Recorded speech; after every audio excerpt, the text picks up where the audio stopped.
못하는 이유는 간단하게 정리하자면 첫 번째는 유니클로의 한 임원진이 불매운동에 대한 조롱성 발언을 해서입니다. 그로 인해 한국의 전 국민이 유니클로를 불매를 하자 사과한 일화가 있죠. 그리고 두 번째는 한국에 내보내는 광고가 위안부를 조롱하는 듯한 자막이 달려서입니다. 다들 아실 것으로 생각합니다. 그리고 일본에서 욕을 먹는 이유를 정리하자면 바로 유니클로 야나이 회장이 일본 정부를 비판했기 때문입니다. 그는 일본의 한 경제주간지에서 일본은 쇠락하고 있고 일본이 항상 한국에 싸움조인 것도 이상하고 그것 때문에 한국인들이 반일을 하는 것도 이해가 된다라고 했습니다. 또한 한국에 반감을 가는 것 자체가 일본이 열등해졌다라는 것 아니냐라면서 일본의 경제적인 현 상황을 정확히 직시하는 발언들도 서슴없이 했는데요. 아무래도 철수설까지 나오는 한국의 유니클로를 되살리고 일본 정부에도 불만의 메시지를 보내는 전략적인 발언이 아닐까 생각이 됩니다. 그리고 일본이 경제적으로 어렵다는데 공감이 되고요. 무튼 이런 다양한 일들로 인해서 유니클로는 한일 양쪽에서 욕을 먹고 있는데요. 한국의 유니클로 불매와 유니클로 회장의 정부 비판에 대해 일본 국민들이 어떻게 생각하고 있는지 한번 알아봤습니다. 보러 가시죠. 유니클로 좋아했는데 회장님이 멍청한 똥개라서 이제 안 살래. 한국에서의 유니클로 매출을 위해 일본을 판 한국의 개라며 엄청나게 욕을 하는 사람도 있었습니다. 한 네티즌은 한국에서는 대대적인 유니클로를 비판하고 있는데도 야나이 회장은 일본인 열등감 발언 등으로 한국을 옹호하고 있다. 하지만 한국어를 잘 알지 못한다며 독도는 한국당 정도로 말을 하지 않으면 한국은 아군이 되지 않고 그 정도의 각오가 없다면 어정쩡하게 한국 옹호 따윈 하지 말고 과묵하게 장사에나 충실해야 한다. 한국의 은혜라는 개념은 없다 라며 대놓고 한국인을 비난하고 유니클로 회장을 비판하는 발언을 하고 있습니다. 또 다른 네티즌은 반일 기업 유니클로가 마음껏 한국에 아첨하는데도 왠지 한국에 두들겨 맞고 있다라며 한일 양쪽에서 욕먹는 유니클로를 조롱하고 있었습니다. 그리고 다른 네티즌은 한국에서의 유니클로의 CF를 거론하며 일본에서는 그냥 방송하는데 뭐가 문제인지 잘 모르겠다며 현재 이 사건의 개요조차 제대로 모르는 모습이었습니다. 그리고 다음 네티즌은 이 한국어 자막 누가 붙인 거야? 유니클로 측은 모른다고 하는데 혹시 합작 상대는 롯데일까? 어쨌든 일본인 및 일본 측이 악의적으로 이를 저지르지는 않았을 거라며 이 상황을 회피하고 싶어하는 일본 네티즌도 있었습니다. 그리고 어떤 네티즌은 유니클로의 CF까지도 과거의 전쟁과 연결시키고 있다라며 한국과의 교류는 힘들 것이라는 이야기를 하기도 했습니다. 그리고 다음은 TV에서 유니클로 CF의 트집을 잡고 항의하는 한국 젊은이들이 나왔는데 그들의 동기부여는 무엇일까? 일본에 사과하라고?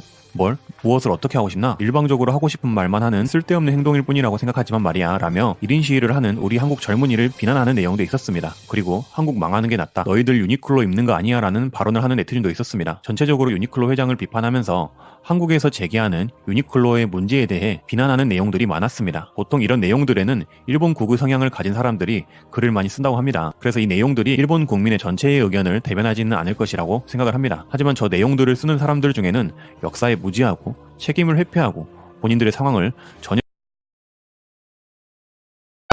일본 경제 전문가인 야마구치 마사히로가 에어라 잡지에서 한 말입니다.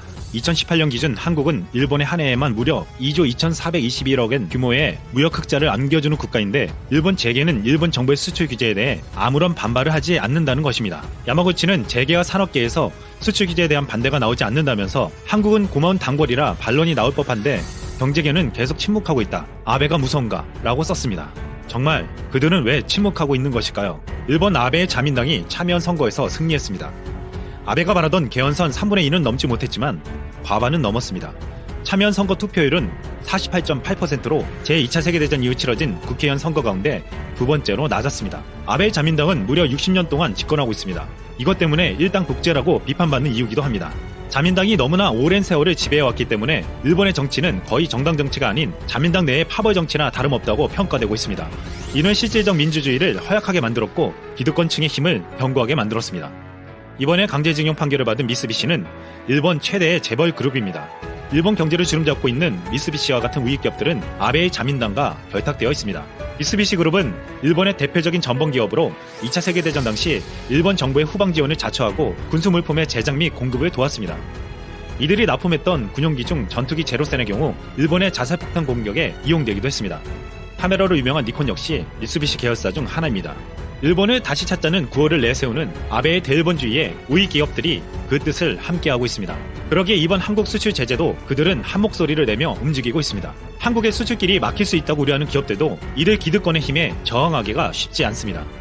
일본에서 기업들의 불만의 목소리를 듣기가 힘들고 국민들이 정치에 무관심한 중요한 이유 중 하나는 언론 통제입니다. 자민당이 집권하고 있는 일본은 언론을 강하게 통제하고 있습니다. 최근 거리 유세에서 아베 물러나라는 구호를 외치자 경찰을 포함한 6명의 남자가 그를 10초 만에 끌고 가는 영상이 공개됐습니다. 이를 본 일본 국민들은 야당의 야유에도 연행할 것이냐 독재국가를 떠오르게 한다면서 비판했습니다. 미국 신문 뉴욕타임즈는 지난 5일 스가 관방장관에게 도쿄신문 모치즈키 이소코가 질문하자 당신 질문에 일일이 답할 필요가 없다고 일축했고, 일본 총리실은 도쿄신문의 서면을 통해 강한 압박을 넣었습니다. 이런 일본의 언론 현실을 뉴욕타임즈는 이렇게 비판했습니다. 일본은 헌법에서 언론의 자유가 보장된 현대국가이다. 그런데도 일본 정부는 독재국가를 방불케 하는 행동을 하고 있다. NHK 전직 PD인 나카다 고조 무사시 대학 교수는 일본에는 현재 벌어지는 알려지지 않은 사건들이 많이 있으며 기자들은 이에 질문하며 강하게 파고들어야 한다고 지적하며, 하지만 일본 언론은 그것을 제대로 하지 못하며 병든 상태라고 지적했습니다. 일본 텔레비 아사히 뉴스 프로그램 보도스테이션 앵커는 아베에게 매서운 비판을 하다가 그만뒀는데요. 정권의 압력에 의해 내려왔다는 말이 많았습니다. 아베 정권이 출범한 이래 일본의 언론 자유는 굉장히 악화되었습니다. 2018년 세계 언론 자유지수에서 일본은 67위였습니다. 일본 경제는 미국과 중국에 이은 3위의 대국이지만 언론 자유지수는 67위라는 것입니다. 일본은 그렇게 60년을 집권한 자민당과 우익 세력들이 기득권을 가지고 언론을 통제하고 있습니다. 그렇게 아베는 이번에 한국 수출 규제를 서슴없이 할 수 있는 것이었겠죠.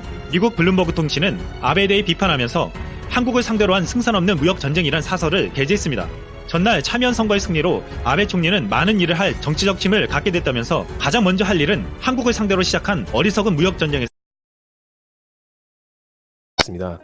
일본 수출 규제로 인한 불매운동이 이제는 네티즌을 중심으로 생활 속의 일본 브랜드를 샅샅이 찾아내는 움직임까지 생기는 등 그야말로 전국민적 행동이 곳곳에서 감지되고 있습니다. 그런데 일부에서는 이러한 한국의 일제 불매운동이 확실히 독특한 점이 있다고 이야기합니다. 특히 중국 커뮤니티에서 활동하는 한국인들을 중심으로 확실히 중국에서 보기에는 놀랄만한 일이라는 평가를 하고 있습니다. 중국에서 20년간 살아왔다는 무역 전문가 A씨는 자신은 중국에서 오랜 기간 불매운동을 봐왔지만 중국은 불매운동이 성공한 적이 없다고 말합니다. 그러면서 중국은 불매운동의 단계가 우선 공산당 혹은 지방정부의 누군가로부터 알 수 없는 인터넷 게시물이 도배되고 그것에 불을 붙이면서 시작된다는 것입니다.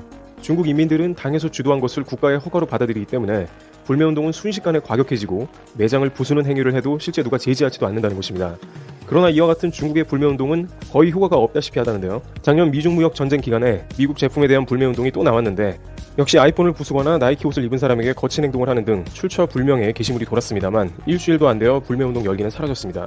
또한 한 매체에서 미국 브랜드를 계속 사용하겠는가라고 물었는데 절반이 넘는 중국인들이 미국 브랜드가 우수해서 사용 안 할 이유가 없다고 답하기도 했습니다. 이와 같이 중국에서는 당 주도적인 화풀이식의 불매운동이 잠깐 일다가 결국 제품이 좋으니 계속 쓰는 형국인데 한국은 전혀 다르게 시민들이 주도하는 불매운동이라는 것입니다. 게다가 이번에 일본에서 보복 조치를 한다고 발표한 지 이틀도 안 지나서 불매운동 보이콧 포스터가 제작이 되고 순식간에 사람들에게 배포가 되는 등 엄청난 속도로 불매운동이 전개되는 모습이 중국에서 보기에는 굉장한 일이라고 중국통은 언급했습니다. 더욱이 중국은 자기 중심적이라 결국 좋아하는 건 계속 사용하는데 한국인들은 정말로 마음을 접어버리는 것 같다고도 합니다. 결국 중국에서는 이와 같은 여러 이유로 불매운동이 성공하기는 어렵다면서 한국의 불매운동이 독특하다고 평가했습니다. 심지어 이것은 일본에서 보기에도 이상했나 봅니다. 한 일본 언론의 언급이 인상적인데요. 불매운동 포스터 디자인을 보고 마치 미리 준비한 것처럼 하고 있다라고 했습니다. 포스터 디자인이나 문구가 상징적이고 강렬한 데다가 한국 사람들이 일사불란하게 동참하자며 독려하고 있기 때문입니다.